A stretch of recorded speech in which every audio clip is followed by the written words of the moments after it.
할렐루야. 주님께서 우리의 기도 들으신 줄 믿습니다. 우리 옆 사람과 같이 인사하겠습니다. 새해 복 많이 받으세요. 아멘. 다시 한번 인사하겠습니다. 주님이 당신을 사랑하십니다. 아멘. 한 번 더 인사하겠습니다. 주님께서 당신의 주인 되어주심으로 반드시 좋은 일이 일어납니다. 아멘. 할렐루야. 감사합니다. 오늘 읽었던 본문의 말씀을 가지고 성령과 말씀으로 충만한 교회라는 제목으로 말씀을 나누겠습니다. 오늘 읽었던 성경 말씀을 보면 이 말씀이 이 교회가 생동하는 교회, 살아 역사하는 교회, 생명력 있는 교회인 것을 우리가 느낄 수 있어요. 43절 말씀 보면은 사람마다 두려워하는데 사도들로 말미암아 기사와 표적이 많이 나타나니 믿는 사람이 다 함께 있어서 모든 물건을 서로 통용하고 또 재산과 소유를 팔아 각 사람의 필요를 따라 나눠주고 날마다 마음을 같이하여 성전에 모이기를 힘쓰고 집에서 떡을 떼며 기쁨과 순전한 마음으로 음식을 먹고 하나님을 찬미하며 또 온 백성이 칭송을 받으니 주께서 구원받는 사람을 날마다 더하게 하시니라. 이 본 말씀을 보면 이곳에 뭐 슬픔이 있었다, 막 눈물이 있었다, 괴로움이 있었다, 이런 얘기 전혀 없죠. 근데 사실은 이면에 보면은 여러 가지 어려운 상황들이 닥치고 문제가 닥치고 괴로운 일들이 많이 닥치지만 그럼에도 불구하고 이 성도들의 모습을 보면 성령으로 충만해서 기저와 표적이 많이 일어나고 서로 함께 있어서 모든 물건을 통용하고 막 심지어는 재산과 소유를 팔아서 각 사람 필요를 따라 나눠주고 마음을 같이 하고 그리고 성전에 모이기를 힘쓰고 집에서는 떡을 떼고 기쁨과 순전한 마음으로 음식을 먹고 하나님을 찬미하고 온 백성에게 칭송을 받고 그러니 구원받는 사람들이 날마다 더하게 하시더라. 이렇게 초대교회 그 역사들을 기록을 하고 있습니다. 놀라운 일들이 초대교회에 일어난 것입니다. 사실은 이때 당시에 수많은 여러 가지 핍박과 박해가 교회에 있었습니다. 예수를 믿는다는 그 자체는 이제는 그 황제 숭배를 거부하고 이렇게 거부하는 그런 나라이기 때문에 이제 그 핍박을 받아야 되고 그리고 고통이 따르고 그리고 예수를 또 믿는다는 것은 이게 이제 전통 그 종교를 부인하는 그런 사건이기 때문에 이거는 또 예수를 믿는다는 사건은 이젠 위험을 감수하고 감옥에 들어가야 되고 그리고 이제 죽음을 각오해야 되는 그런 놀라운 그 일들이 그 이면에 있었습니다. 그런데 이 그 표면에 나타나는 그 예수 그리스도를 믿는 사람들의 이 모습은 그런 모습이 아니라 사람마다 두려워하는 데에 사도들로 말미암아 기사와 이적들이 많이 일어나고 이 생동하는 그런 교회인 것을 우리에게 보여주고 있습니다. 오늘 본문의 말씀은 성령 충만받은 초대교회의 모습을 그대로 이렇게 기록하고 있는 모습인데요. 이 말씀이 놀랍게 이 누가복음의 이 내용과 함께 내용의 시줄과 날줄처럼 이렇게 연관이 되어서 나타나고 있습니다. 사도행전은 누가에 의해서 기록이 되어졌습니다. 마태와 마가와 요한 이 사복음서가 있죠. 마태, 마가, 누가, 요한 사복음서가 있는데 마태와 마가, 누가복음은 이 예수님의 사도들 직접 제자했던 예수님께서 부르셔서 12제자를 택하시고 그리고 그 제자였던 마태, 마가, 요한이 그 기록한 책이에요. 그런데 누가복음은 누가는 이 예수님의 직접 제자가 아니었습니다.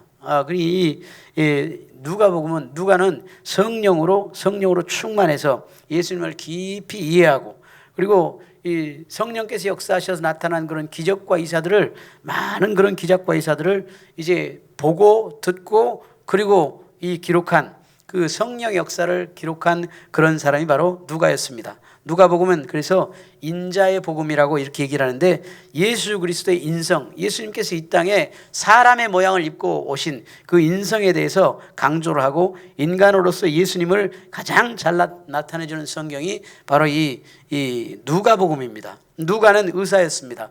굉장히 지식인이었죠. 네, 의사인 누가는 초대교회에서 예수님 시대와 바울의 시대 사이를 간격을 연결하는 그 브릿지 역할을 하는 성령의 사람이었습니다. 그는 멀찍이서 바울을 관찰했던 사람이 아니라 사도 바울의 가까이서 함께 동고동락하면서 사도 바울의 그 성령을 따라 살아가는 모습을 세세하게 역사적으로 기록했던 사람이 바로 누가였습니다. 오늘은 누가의 눈에 비춰진 그 초대교회의 모습에 대해서 또 살펴보고 우리 교회 공동체가 나아갈 방향을 이제 모색해 보도록 하겠습니다. 누가의 눈에 보여지는 초대교회는 이 누가복음은 이 특별히 누가복음은 초대교회의 준비서라고 할 수가 있습니다. 누가복음과 사도행전은 하나의 연속된 이야기로 이렇게 기록된 책인데 누가에 의해서 기록된 책입니다. 누가복음은 예수님께서 어떤 공동체를 낳으셨는가에 대해서 이야기를 한다면 사도행전은 그 공동체가 실제로 어떻게 그 삶을 살아냈는가에 대해서 이야기하는 책입니다. 그러므로 누가복음에서의 교회 모습은 사도행전의 설계도에 해당된다고 볼 수 있습니다. 이 사실을 누가복음 1장 1절 3절에 이렇게 기록하고 있습니다. 우리 중에 이루어진 사실에 대하여 처음부터 목격자와 말씀에 일꾼된 자들이 전하여준 그대로 내력을 조술하려고 붓을 든 사람이 많은지라 그 모든 일을 근원부터 자세히 미루어 살핀 이 나는 누가를 이야기합니다. 이렇게 시작을 합니다. 우리 중에 이루어진 사실이라는 것은 그냥 이렇게 떠돌아다니는 그런 소문이나 어떤 그런 구전되어 가지고 전승으로 내려준 그런 이야기가 아니라 이미 역사 속에서 우리의 삶 속에서 분명히 일어났고 충분히 확정되었고 그리고 이 공동체가 그것을 유산으로 공유하고 있는 그런 사건들을 이야기하는 것입니다. 이 사건들을 누가는 하나씩 구체적으로 설명합니다. 하나님이 인간이 되어서 이 땅에 오신 예수님의 탄생, 예수님의 사역, 즉 말씀을 가르치시고 가난한 자들과 병든 자들에게 행한 기적들과 죄인 되어 죽을 수밖에 없는 우리를 위에서 십자가를 지시고 양손과 양발에 대못을 박히시고 머리에 가시관을 쓰시고 옆구리에는 창에 찔리시고 6시간 동안이나 십자가에 매달려서 물과 피를 다 쏘시고 죽으신 일, 우리의 죄를 위해서 그렇게 죽으신 일과 또한 우리의 죄 때문에 죽으셨지만 약속하신 대로 다시 사흘 만에 죽음과 사망의 권세를 깨뜨리시고 부활하시고 승천하셔서 하늘 보좌에 앉으시고 약속하신 대로 성령을 보내주시고 그 성령을 받은 사도들과 제자들을 통해 가진 핍박과 고난 속에서도 교회 공동체가 생명력을 가지고 생겨나고 그 교회에서 성령으로 충만한 제자들이 예루살렘뿐만 아니라 온 유대와 사마리아와 땅 끝까지 다니면서 복음 전한 일에 대해서 나열하고 있는 것입니다. 여기서 중요한 단어가 하나 있는데 우리 중에라는 단어입니다. 우리 중에. 이 말은 특정 지도자만의 비밀이나 계시가 아니고 개인적인 어떤 신비한 체험도 아니라 교회 공동체 안에서 공적으로 모든 성도들이 함께 보고 듣고 경험하고 느끼는 그 일들을 기록한 사건이라는 것입니다. 또 누가는 이 처음부터 목격자와 말씀에 일꾼된 자들이 전하여준 그대로 내력을 제술하려고 붓을 든 사람이 많았다 이렇게 얘기를 하고 있습니다. 그래서 많은 사람들이 예수님의 행적에 대해서 그리고 초대교회의 그 역사에 대해서 기록을 하려고 붓을 든 사람이 많이 있었다. 그 중에 한 사람이 바로 자신이라고 이렇게 얘기를 하고 있는 것입니다. 자신의 기록이 그냥 나만의 기록이 아니라 우리 교회 공동체의 그 기록이고 그 신앙에서 견고히 서 있다는 것을 분명히 말하고 있는 것입니다. 이처럼 우리의 믿음은 감정적이거나 어떤 순간적이거나 일시적인 그런 것이 아니라 역사적인 진리와 진실 위에서 세워진 것이라고 하는 사실입니다. 또한 복음은 단지 체험담이라든지 어떤 누가 얘기해서 그렇다 카더라 이런 그런 카더라가 아니라 하나님께서 이미 우리를 위해서 예정하신 것이라는 사실입니다. 누가복음에서 누가가 이미 이루어진 사실을 자세히 기록하고 나열하는 이유는 복음은 희망적인 가능성이 아니라 이미 확정된, 이미 이루어진, 이미 하나님께서 기적을 통해서 역사하신 그 은혜를 선언하는 내용인 것입니다. 오늘 본문은 누가가 그리고 있는 그 초대교회의 특징들이자 우리에게 주시는 하나님의 통첩장과 같은 말씀입니다. 그 말씀이 어떤 것들인지 한번 살펴보겠습니다. 첫째는 말씀을 중심으로 모이는 교회는 말씀으로 중심으로 모이는 공동체였다는 것입니다. 예수님의 핵심 사역은 뭐였냐면 말씀의 선포였습니다. 그리고 마지막 주님의 지상 명령도 내가 너희에게 분부한 모든 것을 가르쳐 지키게 하라. 그래서 이 말씀을 이제 많은 사람들에게 전하라는 그렇게 이야기를 하셨습니다. 사도행전에서도 그 말씀이 계속 진행되는 것을 봅니다. 2장 42절 말씀에 보면 그들이 사도의 가르침을 받아 예수님께 말씀을 받았던 그 사도들이 그 가르침을 받아서 다시 이제 그 사람들에게 증거하는 모습을 볼 수가 있습니다. 사도의 가르침을 받아 서로 교제하고 떡을 떼며 오로지 기도하기를 힘쓰니라 이렇게 기록을 하고 있습니다. 말씀이 우리 순복음 영락교회 공동체의 핵심이 되어야 될 줄 믿습니다. 사람의 생각이 아닌 하나님의 말씀이 핵심이어야 합니다. 말씀이 없으면 사람의 말을 따르게 됩니다. 여러분, 전문가의 말을 따르게 됩니다. 전문가의 말이 나쁜 건 아니지만 그러나 믿음의 걸림돌이 되는 경우가 있다라는 사실입니다. 인간의 지혜와 지식이 하나님의 말씀을 뛰어넘는 말씀을 다스리게 되어서는 안 되는 것입니다. 말씀이 우리의 삶의 기초가 되기를 주님의 이름으로 축원합니다. 두 번째는 이 교회는, 초대교회는 기도로 태동하는 공동체였다는 것을 이야기합니다. 기도는 교회를 형성하고 하나님의 나라를 세워가는 사람들의 특징입니다. 누가는 초대교회가 기도하는 공동체임을 보았습니다. 초대교회는 홀로 자기 소원만 기도하는, 혼자 기도하는 그런 공동체가 아니었습니다. 이는 공동체에게 하나님이 주신 공통의 목표가 있음을 말해주는 것인데, 그 공통의 목표는 뭐냐면 함께 마음을 모아서 기도하고 온 세계 열방에 하나님의 복음을 증거하는 그런 선교적인 공동체, 땅끝까지 복음을 증거하는 그런 복음 공동체가 되어지는 것이 하나님이 원하시는 공동체임을 말하고 있는 것입니다. 예수님께서도 기도로 삶을 사셨습니다. 침례를 받으실 때 기도하셨고, 12제자를 선택하시기 전날 밤에 밤이 새도록 철야 기도를 드리셨습니다. 그리고 너희는 나를 누구라고 하느냐 이렇게 묻기 전에 순간적으로 주님은 또 기도하시면서 그렇게 질문했던 것을 봅니다. 사람으로 오신 예수님은 기도하시되 하나님 아버지의 뜻에 순종하기 위해서 기도하는 것을 볼 수 있습니다. 나의 뜻은 이 고난의 잔이 내게서 옮겨지는 것을 원하지만 내 뜻이 아니라 아버지의 뜻이 이루어지기를 원합니다. 내 뜻대로 마시고 아버지의 원대로 하옵소서라고 기도했던 마지막 예수님의 기도를 우리가 기억합니다. 내 뜻대로 마시고 아버지의 원대로 하옵소서. 예수님의 기도를 보면 우리의 기도와는 사뭇 다른 기도의 모습을 볼 수 있습니다. 여러분, 2026년 여러분은 어떤 기도를 드리고 있습니까? 지금 이제 우리가 신년 축복 이 12강주리 특별 새벽 기도를 우리가 하고 있습니다. 많은 분들이 나와서 기도하고 있는데 더 많은 분들이 함께 나와서 기도했으면 좋겠다는 생각이 들어집니다. 여러분들 어떤 기도를 드리고 계십니까? 우리의 소원, 우리의 바램만 잔뜩 아뢰고 아버지의 뜻은 전혀 묻지 않는 것은 마치 부모님께 내가 갖고 싶은 것, 하고 싶은 것, 얻고 싶은 것만 자꾸 요구하고 아버지 어머니가 무슨 생각을 하고 있는지, 어떻게 살아가고 계시는지 전혀 관심이 없는 것과 마찬가지인 것입니다. 미국의 초대 대통령인 조지 워싱턴은 어릴 때부터 바다를 좋아해서 선원이 되는 것이 꿈이었다고 합니다. 선장이 되어서 바다를 헤쳐나가는 그 마도로스, 바다의 사람이 되겠다고 생각했습니다. 어느 날 이 선원이 되려고 이제 학교 졸업을 마치고 선원이 되려고 떠나면서 어머니에게 인사를 드리는데 어머니는 아무 말도 하지 못하고 아들의 손을 잡고 울기만 하였습니다. 그때 워싱턴은 생각을 바꿨습니다. 어머니 눈에 눈물을 흘리게 하면서 내 꿈을 쫓을 수 없다. 차라리 꿈을 버리더라도 어머니께 순종하자. 그렇게 해서 결국 그는 선원의 꿈을 포기하고 어머니 뜻에 순종했습니다. 그 후에 그는 미국의 초대 대통령이 되었습니다.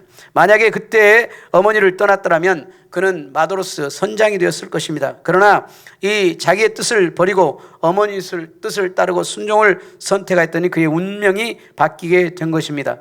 어머니가 이제 원하시는 그 길을 걸어가기 위해서 기도했더니 그는 이제 이 미국을 다스리는 그런 대통령이 되었던 것입니다. 누가복음에서는 기도는 끈질긴 간구의 기도, 포기하지 않는 기도, 처절하게 치열하게 끝까지의 기도의 모형들을 많이 보여주고 있습니다. 이 기도를 통해서 하나님은 반드시 간절하게 기도할 때 반드시 하나님은 응답하신다는 것을 말씀하시면서 우리에게 그렇게 간절함으로 기도할 것을 요구하고 계십니다. 또한 바리새인과 세리의 기도를 예화로 말씀하시면서 겸손함과 회개의 기도를 하나님은 응답하신다는 것을 우리에게 말씀하십니다. 하나님이여 나를 불쌍히 여기소서 나는 죄인이로소이다. 바리새인과 같이 기도하지 않고 세리는 하나님 나를 불쌍히 여기소서 나는 죄인입니다 하는 그런 세리의 기도를 하나님이 들으셨다고 말씀하시면서 겸손한 마음으로 죄의 용서를 구하는 기도를 드려야 될 것을 말씀하셨습니다. 우리가 늘 하나님께 기도할 것은 우리의 부족함, 우리의 연약함을 주님께 아뢰고 주님의 도우심을 구하는 기도를 늘 드려야 될 줄 믿습니다. 세 번째, 교회는 예언이 성취된 공동체인 것을 이야기를 하고 있습니다. 누가는 이루어진 사실, 이루어진 사실을 통해 구약의 예언이 성취되었다고 기록합니다. 그냥 어쩌다 보니까 우연히 이루어진 그런 사건들이 아니라 이미 구약에서 선지자들을 통해서 예언하셨던 그 말씀들이 하나씩 하나씩 성취되었다는 것을 말씀하고 있습니다. 다시 말하면 하나님의 약속은 하나님 약속의 하나님이시고 그 약속하신 것을 반드시 이루시는 하나님이신데, 그 약속은 구원의 약속이고 축복의 약속이고 치유의 약속이고 하나님은 다시 오시겠다는 그런 약속을 주님께서 하고 계시는 것입니다. 세상 천지가 변하고 저 하늘이 무너지고 이 땅이 사라져도 하나님의 약속은 1.1억이라도 남김없이 다 성취된다고 성경에서 말씀을 하고 계시고, 그 약속의 말씀들이 하나씩 하나씩 성취되어지고 있습니다. 그러므로 하나님의 약속의 말씀을 우리가 붙잡아야 됩니다. 사람을 붙잡고 살려주세요 살려주세요 애원할 것이 아니라 살아계신 하나님 말씀을 붙잡고 간절하게 기도하면 하나님은 약속을 이루시는 하나님이시므로 우리의 인생이 잘 될 수밖에 없는 것입니다. 민수기서 23장 19절 말씀에 이렇게 나와 있습니다. 우리 같이 한번 읽겠습니다. 하나님은 사람이 아니시니 거짓말을 하지 않으시고 인생이 아니시니 후회가 없으시도다. 어찌 그 말씀하신 바를 행하지 않으시며 하신 말씀을 실행하지 않으시랴. 아멘. 아멘. 반드시 약속한 것을 이루시는 하나님인 것을 우리가 기억하고 주님께 간절히 기도해서 늘 복된 삶을 사시기를 주님의 이름으로 축복합니다. 네 번째는 교회는 성령의 인도하심을 받는 공동체라는 것을 성경이 우리에게 말씀을 하고 있습니다. 이는 성령으로 충만한 교회의 공동체였다는 것을 말하고 있는 것입니다. 예수님의 탄생을 성령의 역사로 기록하고 있습니다. 전사가 나타나서 예수님의 나심에 대해서 예언합니다.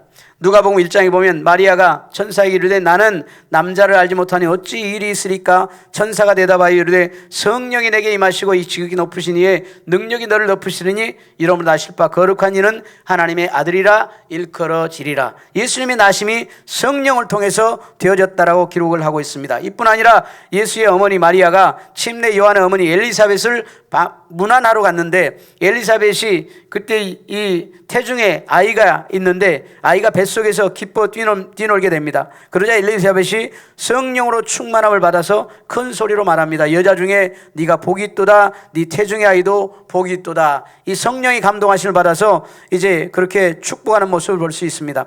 예수님은 이렇게 성령이 충만한 가운데 잉태되었고 또 공생의 사역도 성령의 충만함을 받아 공생의 사역도 진행하는 모습을 누가는 자세히 기록을 하고 있습니다.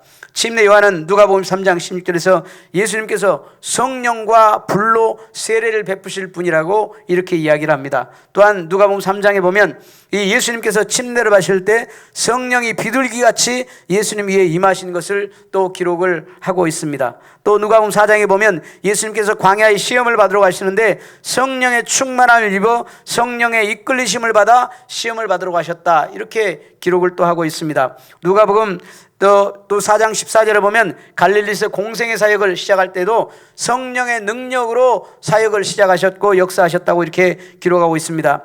4장 18절 말씀에 보면 나사렛 회당에서 예수님께서 가르치시는데 이 주의 성령이 내게 임하셨고 이렇게 이제 이사야의 예언이 성취된 것을 그렇게 이제 선포하는 모습을 볼 수가 있습니다. 주의 성령이 내게 임하셨으니 이는 가난한 자에게 복음을 전하게 하시려고 내게 기름을 부으시고 나를 보내사 포로된 자에게 자유를, 눈먼 자에게 다시 보게 함을 전파하며 눌린 자를 자유케 하기 위해서 내게 성령을 부으셨다. 주님께서 그렇게 말씀을 하시면서 이제 사역을 시작하는 모습을 볼 수가 있습니다.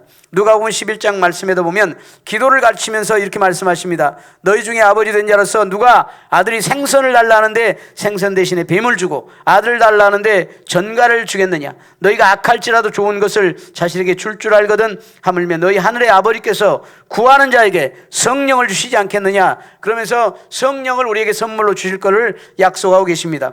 누가복음 24장에도 말씀에 볼지어다 내가 내 아버지께서 약속하신 것을 너희에게 보내리니 아버지께서 약속하신 것 그것이 뭐냐면 성령입니다. 너희는 위로부터 능력을 입혀줄 때까지 이 성에 머물라 하시니라. 누가복음 24장은 마지막 장입니다.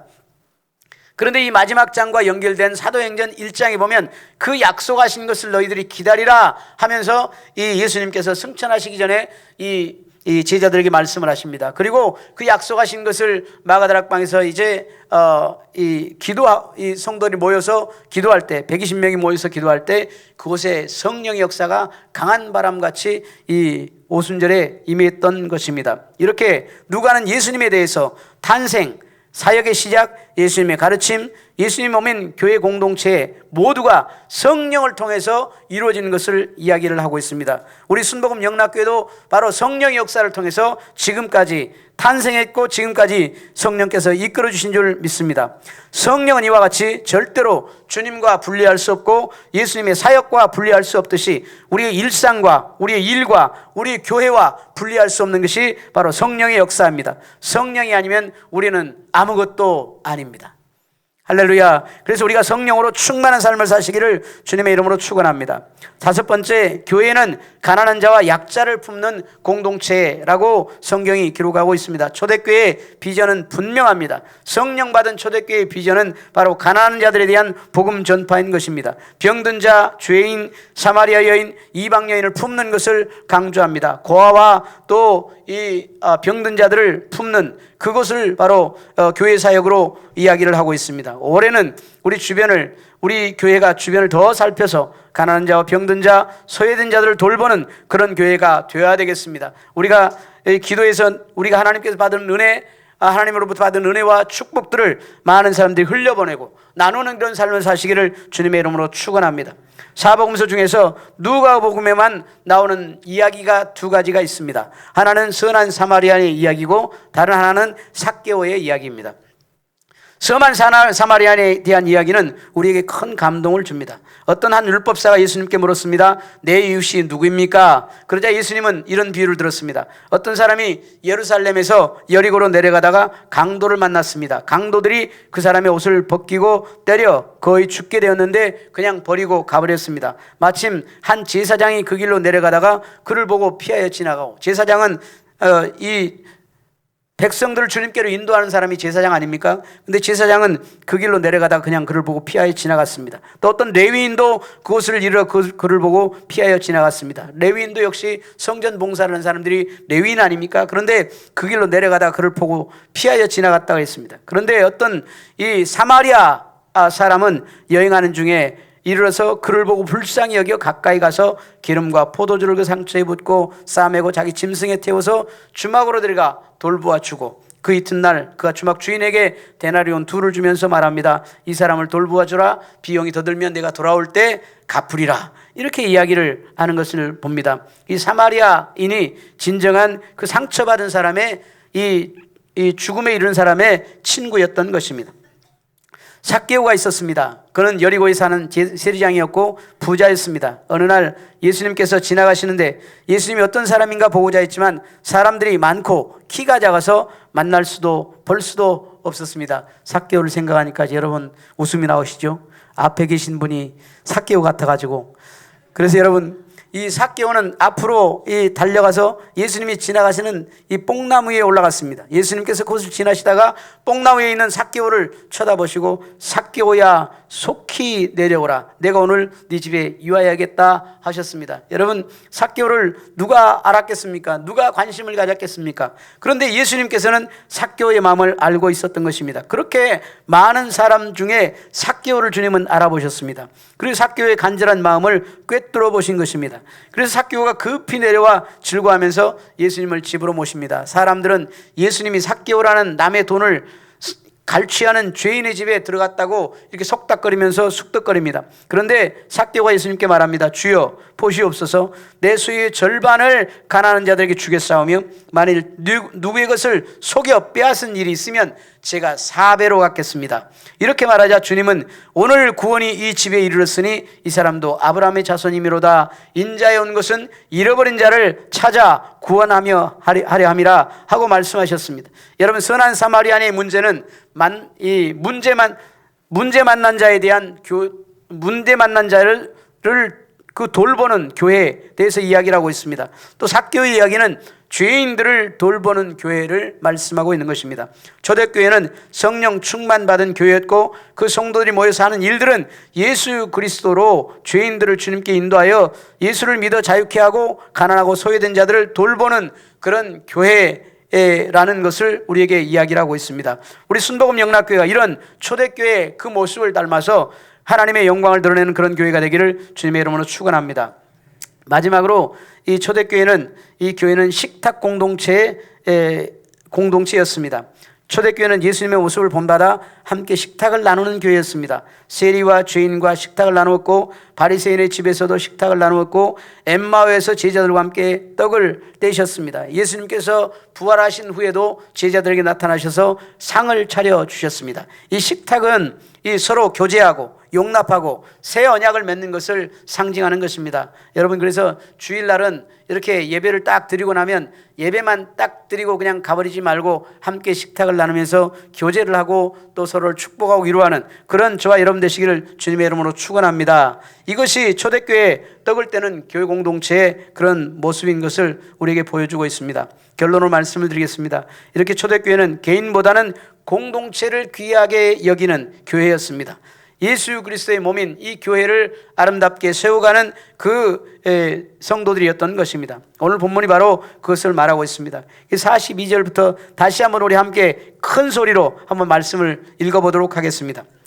그들이 사도의 가르침을 받아 서로 교제하고 떡을 떼며 오로지 기도하기를 힘쓰니라. 사람마다 두려워하는데 사도들로 말미암아 기사와 표적이 많이 나타나니 믿는 사람이 다 함께 있어 모든 물건을 서로 통용하고 또 재산과 소유를 팔아 각 사람의 필요를 따라 나눠주며 날마다 마음을 같이하여 성전에 모이기를 힘쓰고 집에서 떡을 떼며 기쁨과 순전한 마음으로 음식을 먹고 하나님을 찬미하며 또 온 백성의 칭송을 받으니 주께서 구원받은 사람을 날마다 더하게 하시니라. 이 초대교회 성도들은 사도의 가르침을 받아 그것을 지키기 위해 힘쓰는 교회였습니다. 이제 우리 교회가 사도행전의 교회처럼 성령으로 충만한 그런 교회가 되어서 사도의 가르침대로 초대교회의 모습을 회복해 가기를 주님의 이름으로 축복합니다. 성령은 보혜사가 되어주셔서 우리를 보호하시고 은혜를 베푸시고 우리를 가르치시는 스승이 되셔서 우리를 좋은 길로 인도하시는 좋으신 하나님인 것입니다. 하나님은 성령을 통해서 우리의 임마누엘이 되어주셔서 우리가 어디를 가든지 무엇을 하든지 함께 계시고 동행해 주시는 하나님이십니다. 우리가 하나님의 뜻 가운데 행하지 않고 내 뜻 내 방법대로 행할 때 성령이 우리와 동행한다면 아마 성령께서 우리를 위해서 하시는 이런 일들이 우리에게는 사사건건 성령이 우리를 간섭하는, 우리의 일을 간섭하는 그런 일로 우리가 이제 생각이 되어질 것입니다. 그러나 우리가 하나님의 뜻대로 살아가겠다고 결단하고 하나님께서 내게 말씀하여 주옵소서 제가 순종하겠습니다 라고 얘기를 할 때 그때는 성령께서 우리에게 다가오셔서 우리를 돕겠다고 하시면 성령께서 우리 감동을 주실 때 그때는 우리가 기쁨으로 감사함으로 그렇게 일하게 될 줄 믿습니다. 그리고 주님께서 말씀하셨던 것처럼 주님이 하신 일보다 더 큰 일을 우리가 행하게 되는 그런 역사가 있게 될 줄 믿습니다. 오늘 순복음 영락교회가 2026년은 성령과 말씀으로 충만한 교회 공동체로 우뚝 서가는 교회와 성도와 가정이 되어서 하나님께서 예비하신 하늘의 복과 땅의 복을 마음껏 누리고 나누는 그런 삶을 사시기를 주님의 이름으로 축복합니다. 자, 오늘 시간 말씀을 생각하면서 우리 같이 한번 기도하겠습니다. 하나님, 우리 순복음 영락교회가 그런 오늘 말씀처럼 그렇게 성령으로 충만한 교회가 되어지고 하나님의 이름을 높이는 그런 교회가 되게 역사하여 주옵소서. 하나님의 뜻을 이루어드리는 그런 교회가 되게 하여 주옵소서. 함께하는 공동체가 되게 하여 주옵소서. 우리 같이 한번 주님께 기도하겠습니다. 할렐루야 할렐루야. 좋으신 아버지 하나님, 주님 은혜와 사랑을 진심으로 고맙고 감사합니다. 오늘 시간 아버지 주님께서 우리 가운데 함께해 주시고 하나님 귀한 말씀을 우리에게 주심을 감사합니다. 하나님 아버지, 우리가 아버지 하나님 참으로 주님 하나님 우리가 주님 앞에 나와서 예배만 드리고 그냥 왔다 갔다 하는 그런 신앙이